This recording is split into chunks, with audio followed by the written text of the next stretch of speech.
Hello friends, मेरा नाम है गुरु प्रसाद जोनवाल और आप देख रहे हैं RS coaching classes YouTube channel. So friends, आज मैं आपके लिए एक नया वीडियो लेकर आया हूँ जो कि हमारा रिलेटेड है प्रीवियस वीडियो से।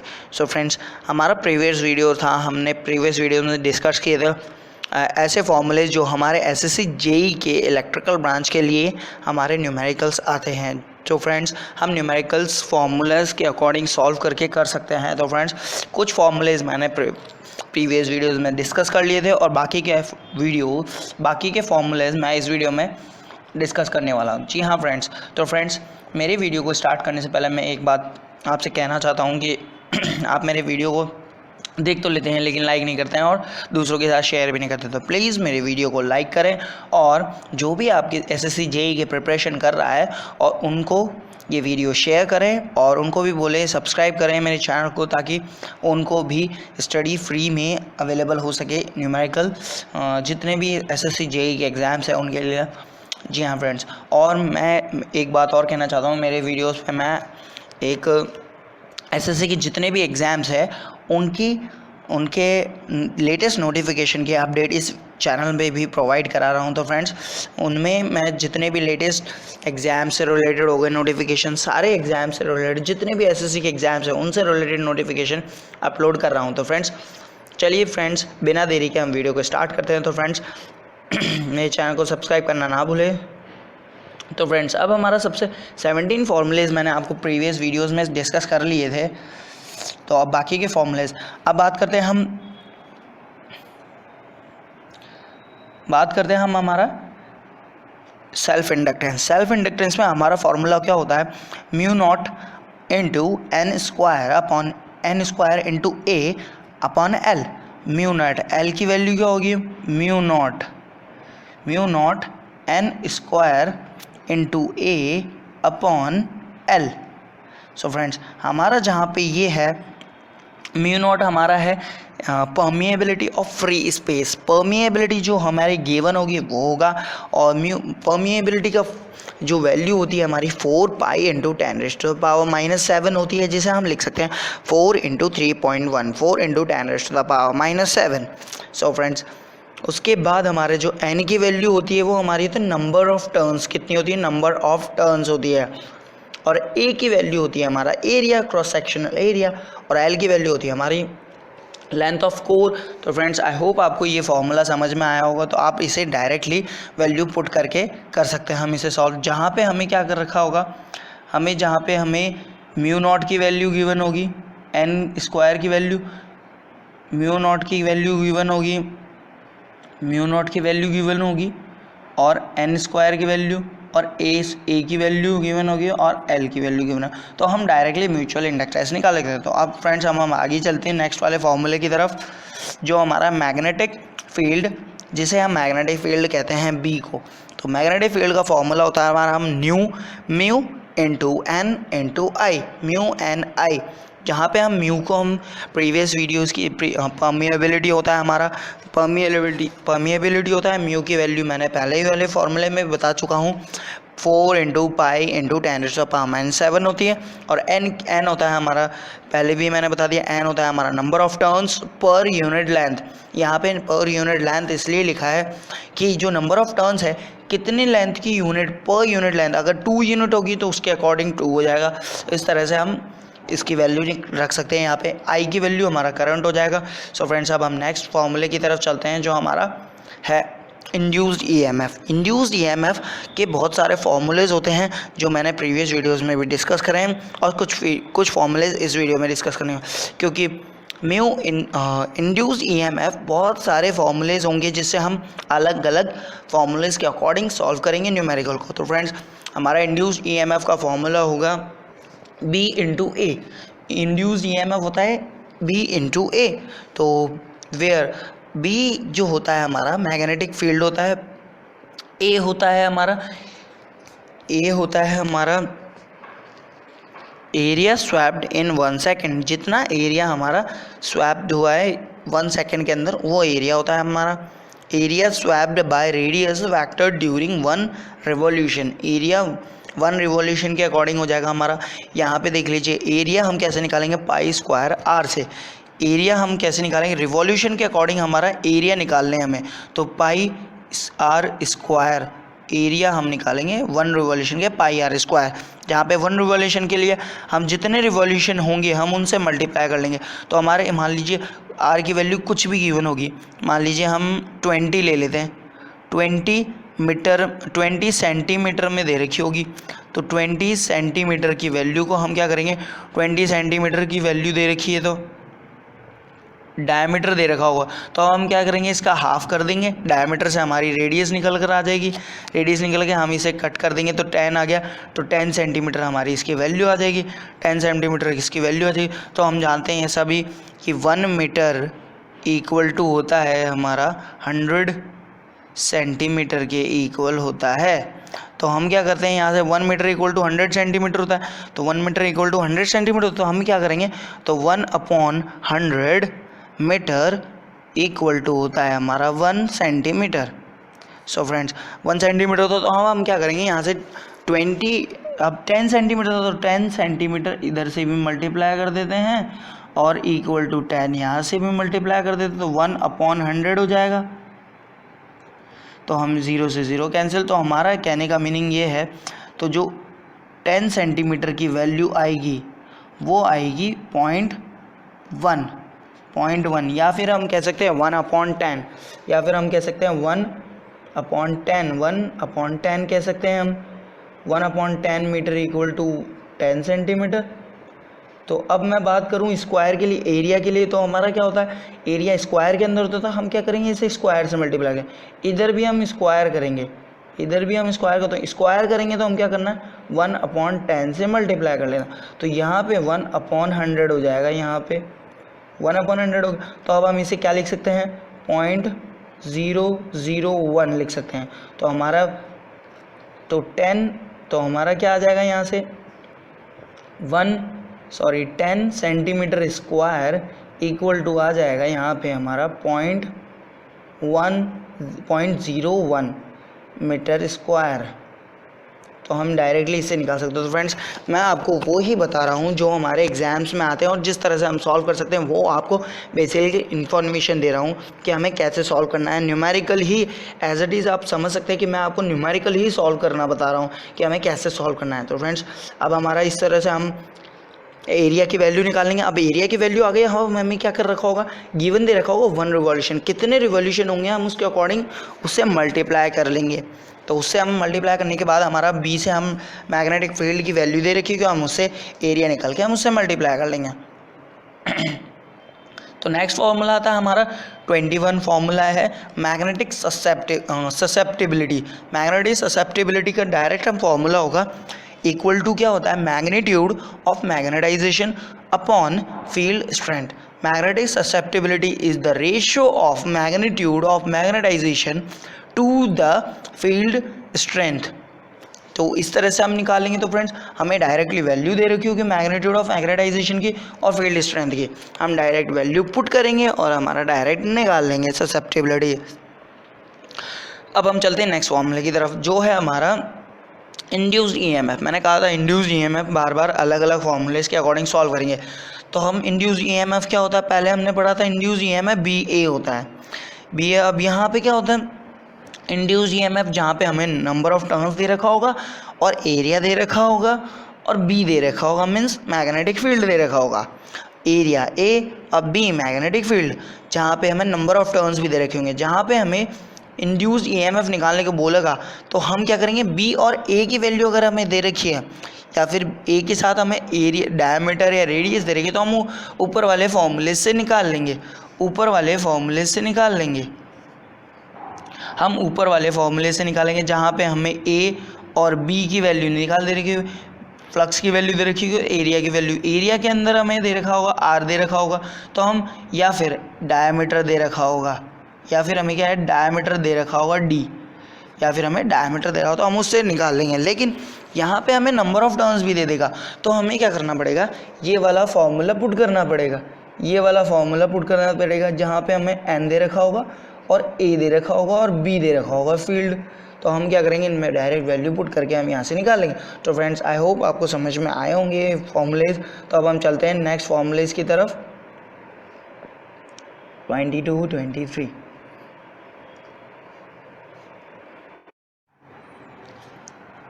सो फ्रेंड्स, अब हमारा नेक्स्ट फॉर्मूला है जो हमारा है instantaneous value of alternating voltage.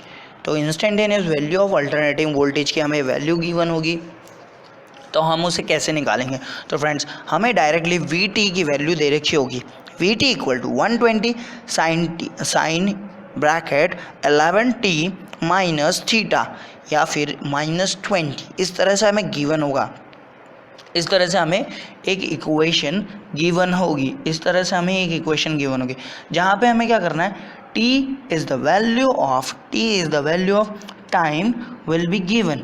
t की वैल्यू हमें गिवन होगी, जहाँ पे हमें t की वैल्यू हमें गिवन होगी, जहाँ पे हमें t की वैल्यू गिवन होगी, ये देख लीजिए फ्रेंड्स, ये हमें t की वैल्यू गिवन होगी जहाँ पे हमें।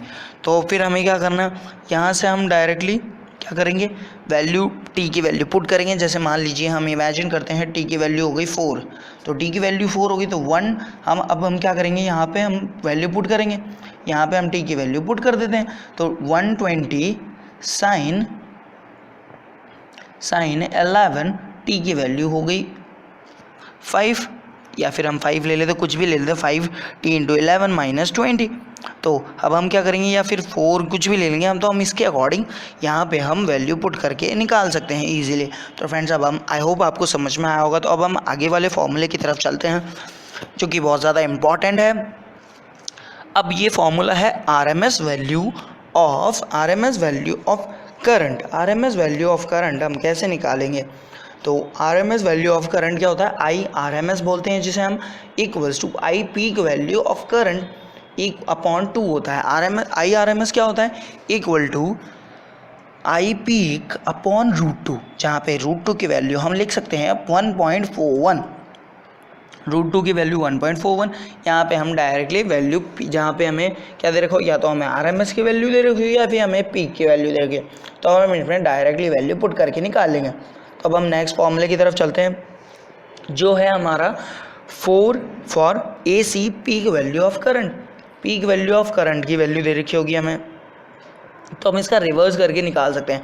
तो हमें पीक वैल्यू दे रखी है और √2 इंटू IRMS होता है, तो √2 इंटू IRMS की वैल्यू पुट कर देंगे। यहाँ पे हम आई पीक की वैल्यू निकाल लेंगे, तो हम डायरेक्टली √2 की वैल्यू होते 1.41 और √3 की वैल्यू होते 1.73। तो फ्रेंड्स, मैं आपको वीडियोस में इनकी वैल्यू इसलिए बता रहा हूँ क्योंकि हमें क्या करना है, ये वैल्यूज़ बहुत ज़्यादा इम्पॉर्टेंट है, ये वैल्यूज़ बहुत ज़्यादा इम्पॉर्टेंट है, ये वैल्यूज़ बहुत ज़्यादा इम्पॉर्टेंट है। तो हमें क्या करना है, इन सब वैल्यूज़ को लर्न कर लेना है। √2 की वैल्यू क्या होती है, √3 की वैल्यू क्या होती है, और √3/2 की वैल्यू क्या होती है, √3/2 की वैल्यू क्या होती है, और 1/√2 की वैल्यू क्या होती है। इन सब की वैल्यूज़ हमें लर्न करना है। वो मैं आपको नेक्स्ट इसी फॉर्मूलेज़ में अगर आ जाता है तो वो फॉर्मूला तो मैं आपको उस वीडियोस में बता दूंगा। मैंने सारी वैल्यूज़ पुट कर रखी है, लिख रखी है कि हमें कैसे कौन कौन सी वैल्यूज़ होगी। तो अब हम आगे चलते हैं। एक्सेल, अगर इंडक्टिव रिएक्टेंस हमें गिवन होगा या फिर इंडक्टिव रिएक्टेंस निकालना होगा तो हम कैसे निकालेंगे। इंडक्टिव रिएक्टेंस का फॉर्मूला होता है ओमेगा एल। ओमेगा एल का फॉर्मूला होता है हमारा 2πf। तो हम यहाँ पे इंडक्टिव रिएक्टेंस कैसे निकालेंगे, 2πf इंटू एल, ये हमारा फॉर्मूला होता है। तो हम इससे डायरेक्टली वैल्यू पुट करके निकालेंगे। अब हमारा नेक्स्ट फॉर्मूला होता है कैपेसिटिव रिएक्टेंस। कैपेसिटिव रिएक्टेंस की कैसे निकालेंगे, ये आ गए हमारे सर्किट के इक्वेशन, न्यूमेरिकल का फॉर्मूला। तो कैपेसिटिव रिएक्टेंस का क्या होता है, 1/ओमेगा एल। तो याद रखना है फ्रेंड्स, कैपेसिटिव के लिए इन्वर्स में चले जाता और इंडक्टेंस के लिए नॉर्मली प्रोपोर्शनल में रहता है हमारा डायरेक्टली। तो अब हमारा कैपेसिटिव रिएक्टेंस का फॉर्मूला क्या होता है, 1/ओमेगा एल।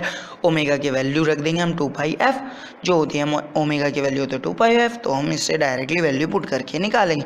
तो फ्रेंड्स, आई होप आपको समझ में आया होगा। अब हम नेक्स्ट फॉर्मूलेस की तरफ चलते हैं,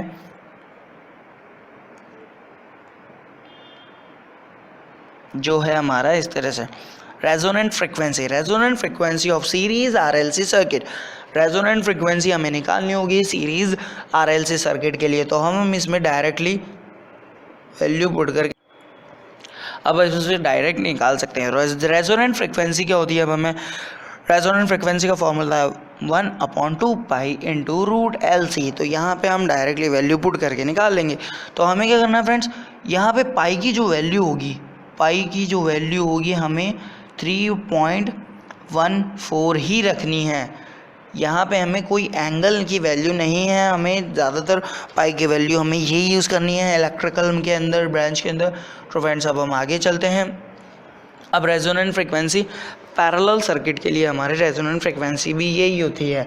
तो मैं आपको बता देता हूँ, रेजोनेंट फ्रिक्वेंसी पैरेलल सर्किट के लिए ये होती है हमारी 1/2 pi root into root 1/LC minus R²/L²। जब हम इसे सॉल्व करते हैं, यहाँ पे क्या होता है, पैरेलल में हमारा जो रेजिस्टेंस की वैल्यू होती है वो लेसर देन होती है इंडक्टेंस से बहुत ज़्यादा छोटी होती है। तो वो हमारा हो जाता है, इंडक्टेंस से बहुत ज़्यादा छोटी होती है। तो हमारा छोटे होने के कारण क्या होता है, बहुत ज़्यादा छोटी होती है, तो ये हमारे कट आउट हो जाते हैं, मतलब दोनों ही ज़ीरो हो जाती है, इनकी वैल्यू ज़ीरो हो जाती है। तो हमारा 1/2 पाई इंटू रूट LC हो जाता है फॉर्मूला। आई होप आपको समझ में आया होगा, ये आपने डिप्लोमा या फिर इंजीनियरिंग में ज़रूर पढ़ा होगा कि हमें कैसे सॉल्व करते हैं। तो अब हमारा चलते हैं हम आगे नेक्स्ट फॉर्मूले की तरफ, क्वालिटी फैक्टर। अच्छा फ्रेंड्स, क्वालिटी फैक्टर बहुत ज़्यादा इंपॉर्टेंट फॉर्मूला है। क्वालिटी फैक्टर में क्या होता है, हमारा क्वालिटी फैक्टर होता है quality factor of series RLC circuit के लिए हमें कैसे निकालते हैं, Q = 1/R into root LC होता है फ्रेंड्स, रूट LC। तो हम यहाँ से डायरेक्टली निकाल सकते हैं Q = 1/R into root LC, जहाँ पे हमारा R की वैल्यू गिवन होगी, L की वैल्यू गिवन होगी और C की वैल्यू। तो हम डायरेक्टली फॉर्मूले में वैल्यू पुट करके निकाल सकते हैं, या फिर हमें कोई भी वैल्यू गिवन हो और कोई भी वैल्यू गिवन नहीं हो तो हम इसे डायरेक्टली निकाल सकते हैं। और फ्रेंड्स एक बात मैं आपको बताना चाहता हूँ, अगर किसी को नहीं पता है कि हमें कैसे निकालना है, अगर मान लो हमें Q की वैल्यू गिवन है, Q की वैल्यू गिवन होगी, ठीक है, और R की वैल्यू गिवन होगी, और L की वैल्यू गिवन होगी, तो हमें C की वैल्यू कैसे निकालनी है। तो C की वैल्यू हम कैसे निकालेंगे फ्रेंड्स, C की वैल्यू हम कैसे निकालेंगे, Q की वैल्यू गिवन है हमें, तो C की वैल्यू क्या करेंगे, तो हम क्या करेंगे Q इंटू R कर देंगे इक्वल टू रूट L और अपॉन C। तो अब हमें C की वैल्यू निकालनी है, तो C की वैल्यू निकालने के लिए हम क्या करेंगे, इन दोनों का स्क्वायर कर देंगे, तो हमें क्या होगा, इससे हमें क्या मिलेगा, Q square into R square equal to L upon C, यहाँ से हमें मिल जाएगा L/C मिल जाएगा। तो अब हमें L/C हो जाएगा, तो हमारा यहाँ से क्या निकल कर आएगा, C = Q square R square upon L। यहाँ से हम कैपेसिटेंस की वैल्यू निकाल सकते हैं, या फिर हम इंडक्टेंस की वैल्यू निकाल लेंगे होगी, तब भी हम इसी तरह से निकालेंगे। तो फ्रेंड्स आई होप आपको समझ में आया होगा कि हमें कोई भी वैल्यू गिवन होगी तो हम ईजिली निकाल लेंगे।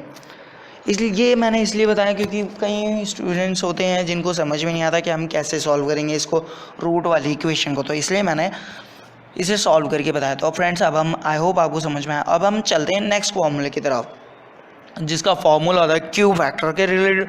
Q फैक्टर ये होता है ω/L/R। तो ω/L/R होता है, जिसे हम Q फैक्टर को हम लिख सकते हैं XL/R, इंडक्टिव और रिएक्टेंस अपॉन R। हम इसे रख सकते हैं, वैल्यू पुट करके हम डायरेक्टली वैल्यू निकाल लेंगे।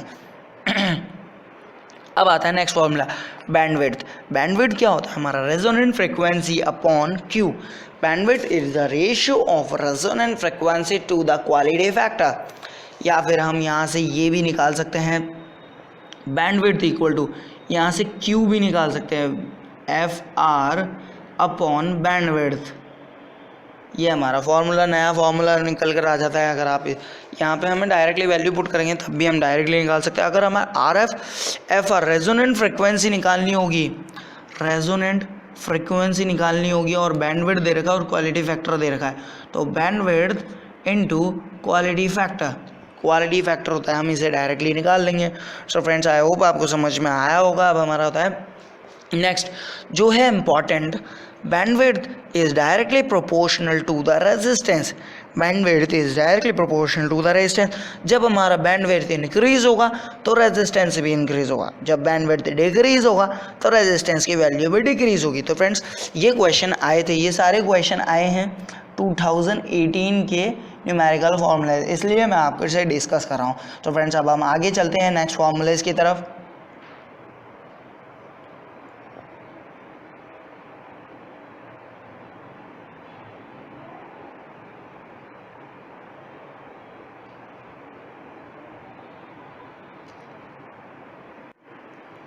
सो फ्रेंड्स अब हमारा नेक्स्ट फार्मूला है बैंडविड्थ से रिलेटेड. ये बैंडविड्थ होता है जो bandwidth is the difference between higher cut off frequency to the lower cut off frequency, जिसे हम हायर को क्या बोल सकते हैं, अपर कट ऑफ फ्रिक्वेंसी. ये हमने न्यूमेरिकल इसके न्यूमेरिकल हमने डिप्लोमा में भी किए होंगे आपने और डिग्री में भी किए होंगे. तो फ्रेंड्स हमारा बैंडविड्थ क्या होता है, FH माइनस FL होता है. तो फ्रेंड्स अब हमारा नेक्स्ट फॉर्मूला है FU equal to FH. FU equal to FH, दोनों की वैल्यू हमें कैसे निकालनी है. तो FU और FH की वैल्यू कैसे निकालेंगे, FU इक्वल टू FH होता है हमारा.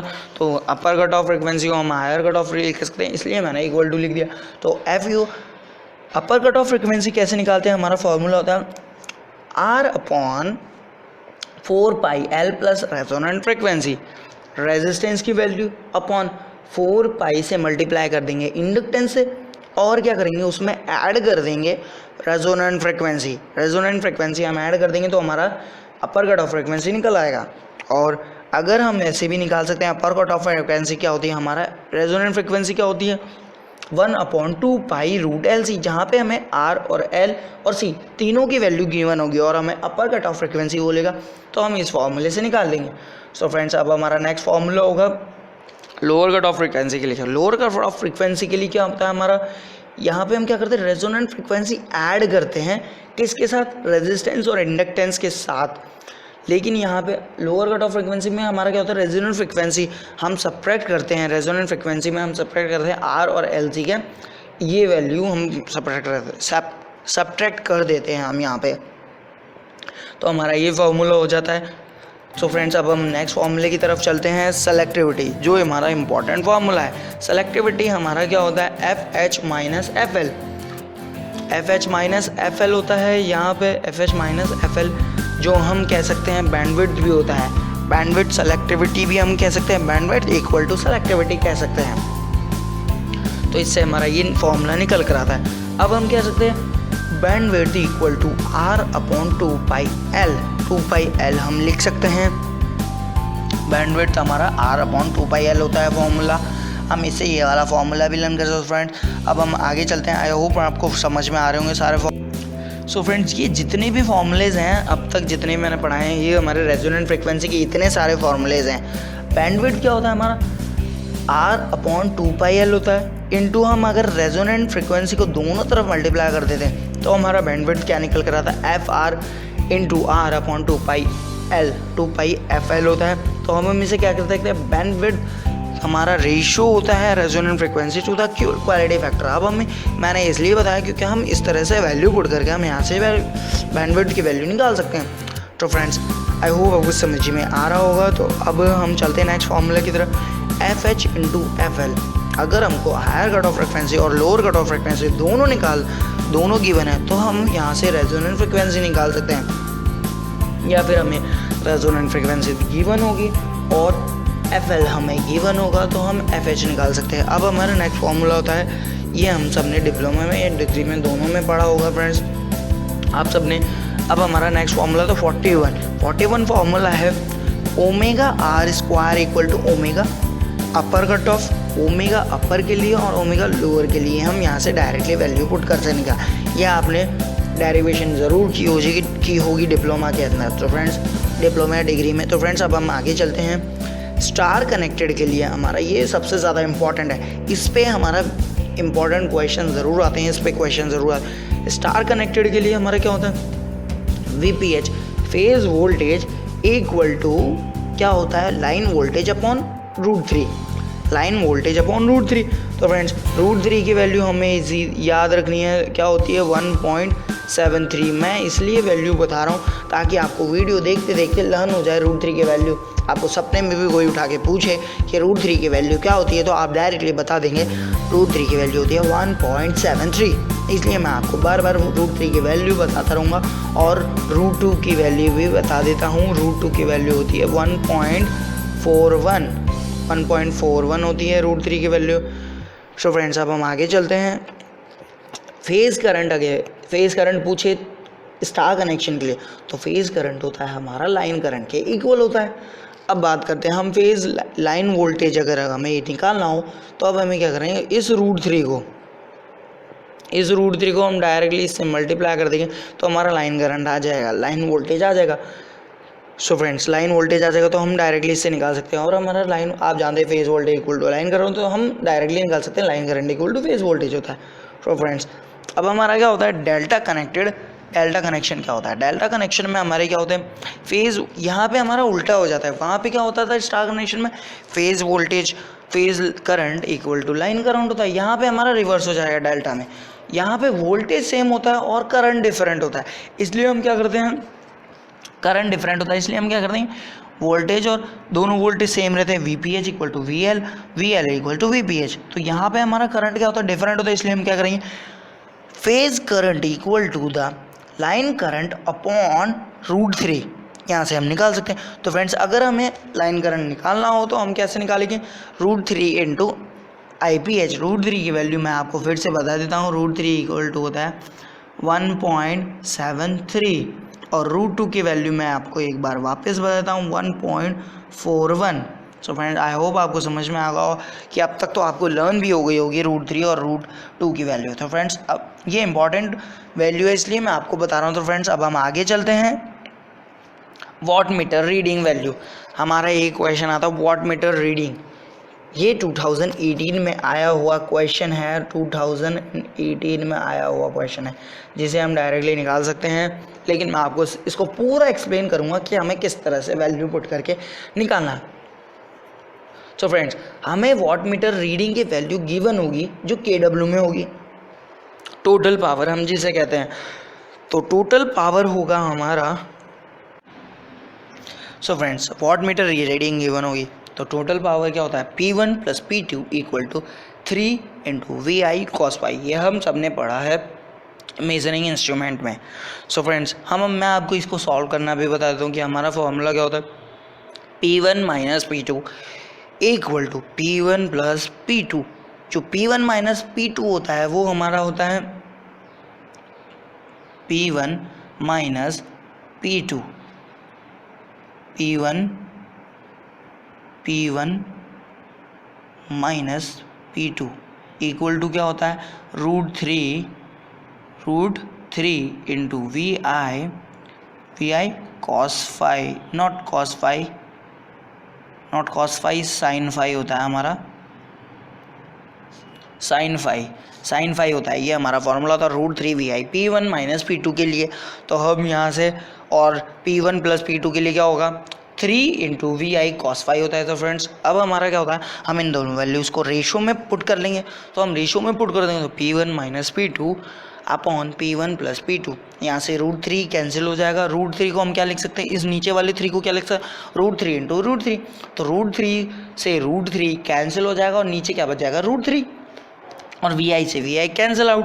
तो और sin ∅ upon cos ∅, sin upon cos क्या होता है tan होता है। तो tan ∅ upon √3 equal to P1 + P2 upon P1 - P2 upon P1 + P2 होता है। तो फ्रेंड्स P1 को हम कुछ लिखेंगे, P को हम क्या लिख सकते हैं W भी लिख सकते हैं, तो आप W भी लिख सकते हैं, इसमें कोई प्रॉब्लम नहीं है, W भी लिख सकते हैं, पावर होता है इसलिए। सो फ्रेंड्स अब हम आगे चलते हैं। क्या होता है हमारा, यहाँ से tan ∅ की वैल्यू निकल कर आ जाएगी जो होगा √3 into P1 - P2 upon P1 + P2 होता है।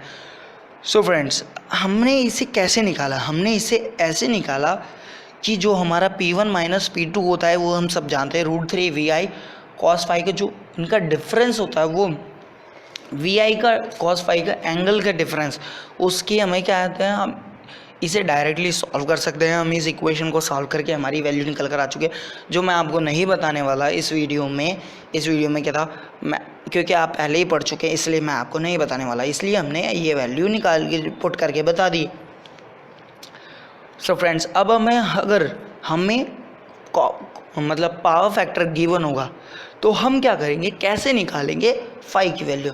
सो फ्रेंड्स, मैंने आपको फाई की वैल्यू कैसे निकालनी है वो मैंने आपको बता रहा हूँ मैं यहाँ पर, जो अक्सर कोई नहीं बताता है। सो फ्रेंड्स, अब मैंने यहाँ पे आपको वैल्यू गिवन यहाँ पे 0.866 हमें याद होनी चाहिए, √3/2 की वैल्यू होती है, और 1/√2 की वैल्यू क्या होती है, 0.7071 होती है, 1/2 की वैल्यू 0.5 होती है, 1 की वैल्यू 1 होती है, √3 की वैल्यू 1.73 होती है, 0 डिग्री की वैल्यू 0 होती है, 1/√3 की वैल्यू होता है 0.57, जिसे हम क्या लिख सकते हैं, 0.58 भी लिख सकते हैं। सो फ्रेंड्स, अब हम आगे चलते हैं cos फाई की वैल्यू कैसे निकालने, जो हमें क्वेश्चन में गिवन होगी। cos फाई की वैल्यू अगर मान लीजिए इमेजिन करते हैं कि हमें cos फाई की वैल्यू 0.866 होगी, सो हमें यहाँ से कैसे निकालेंगे, cos phi equal to √3/2, 0.866 value क्या होती है, √3/2 होती है। तो क्या करेंगे हम, cos phi equal to cos √3/2, cos √3/2 की वैल्यू, √3/2 क्या होता है, cos 30 होता है। तो cos 30 हम लिख सकते हैं, यहाँ से cos इधर जाएगा राइट साइड में तो cos इनवर्स हो जाता है, तो ये cos 30 cos इनवर्स, cos से cos कैंसिल आउट हो जाता है, इसलिए फाई की वैल्यू हमारे यहाँ पे 30 डिग्री आ जाएगी। सो फ्रेंड्स, अब हमें क्या करना है, जो ये फाई की वैल्यू आई है, जो ये फाई की वैल्यू आई है, ये वाली फाई की वैल्यू आई है, जो हम यहाँ पे पुट कर देंगे, ये वाली फाई की वैल्यू, ये वाली फाई की वैल्यू हम यहाँ पे डायरेक्टली पुट कर देंगे फाई की वैल्यू, और P1 + P2 की वैल्यू होगी। यहाँ से हमें जो एक इक्वेशन निकल कर आएगी फ्रेंड्स, इस न्यूमेरिकल में हमें एक इक्वेशन निकल कर आएगी, P1 + P2 equals to something, कुछ निकल कर आएगा, या फिर यहाँ पे कुछ भी मल्टीप्लाई हो सकता है। इस तरह से हमारी कोई इक्वेशन निकल कर आएगी, इस तरह से हमारे पास कुछ इक्वेशन निकल गए, तो हम यहाँ पे डायरेक्टली निकाल सकते हैं। इससे हमें P1 और P2 की वैल्यू निकाल लेंगे। तो फ्रेंड्स, आई होप आपको समझ में आया होगा कि हमारा ये फॉर्मूले कैसे सॉल्व होंगे। ये फॉर्मूला समझ में आया होगा, ये फॉर्मूले पे बेस 2018 में ज़रूर ये क्वेश्चन आया है, इसलिए मैंने ये आपको एक्सप्लेन किया, थोड़ा टाइम लगा के एक्सप्लेन किया है।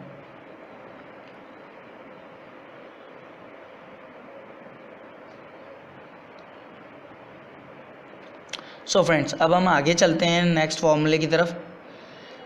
हीट डिसिपेट थ्रू रेजिस्टेंस का फॉर्मूला क्या होता है, जब हमें हीट डिसिपेट थ्रू रेजिस्टेंस की वैल्यू निकालनी हो तो क्या होता है, I² R/T होता है।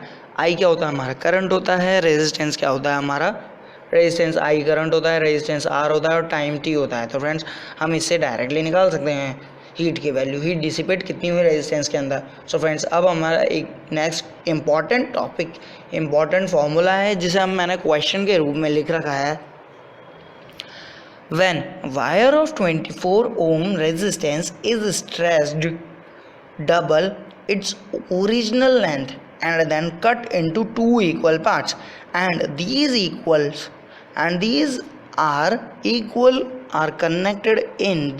values are connected in parallel with the battery, and battery voltage हमें given होगा 8 volt is given। then हमें क्या करना है, I की वैल्यू, अगर हमें यहाँ पे हमें वोल्टेज भी निकालना हो तो हम यहाँ से वोल्टेज भी निकाल सकते हैं, जो हमारे 2018 में 2 बार क्वेश्चन आ चुका है, हर शिफ्ट में, अलग अलग शिफ्ट में। सो फ्रेंड्स, अब हमें कैसे निकालें, तो हमारा R की वैल्यू कैसे निकालते हैं, रेजिस्टेंस की वैल्यू होती है हमारे N² × R। तो N² की वैल्यू क्या होगी, हमारा डबल हुआ है, तो डबल के लिए हम 2 होता है, तो डबल जितना टाइम्स होगा, डबल हुआ है या ट्रिपल हुआ है, हम उसके अकॉर्डिंग वैल्यू को पुट कर देंगे। डबल हुआ है 2 का स्क्वायर इंटू R की वैल्यू पुट कर देंगे, तो हमारे यहाँ पे वैल्यू पुट करके हमारा 96 आया। अब ये क्या कह रहा है, हाफ हुआ है, मीन्स हाफ हो रहा है,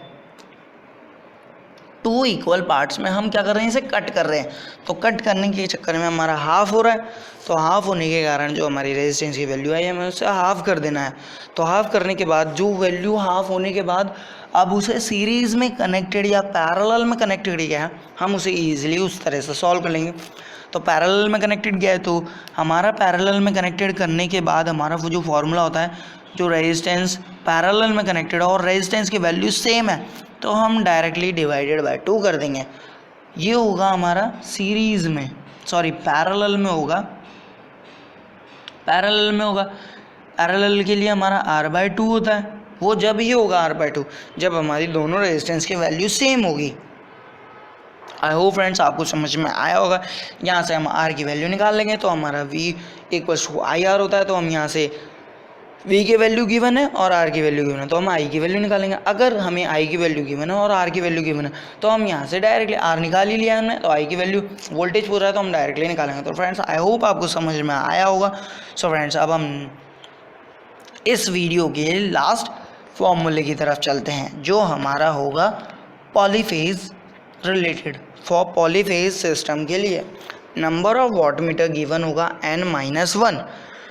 n क्या होता है, number of phases. Number of phases क्या होते हैं हमारे 3 फेज के लिए, नंबर ऑफ कितने फेज है, 2 फेज होगा तो 2-1, 3 फेज होगा तो 3-1, सिंगल फेज होगा तो 1-1। सिंगल फेज के लिए हमारा नंबर ऑफ वाटमीटर क्या होता है, 0 होता है। हमें यहाँ पर वाटमीटर कितने होंगे वो निकालना है। सो फ्रेंड्स आई होप आपको ये फॉर्मूला समझ में आया होगा कि हमें किस तरह से निकालना है। सो फ्रेंड इतने आपको फॉर्मूले समझ में आ गए होंगे। तो फ्रेंड्स आगे के फॉर्मूलेज मैं आपको नेक्स्ट वीडियो में बताने वाला हूँ। तो फ्रेंड्स मेरे वीडियो को ज़्यादा से लोगों को शेयर करें और मेरे चैनल को सब्सक्राइब करना ना भूलें। तो फ्रेंड्स इस वीडियो को देखने के लिए यहाँ तक thank you friends for watching, good bye.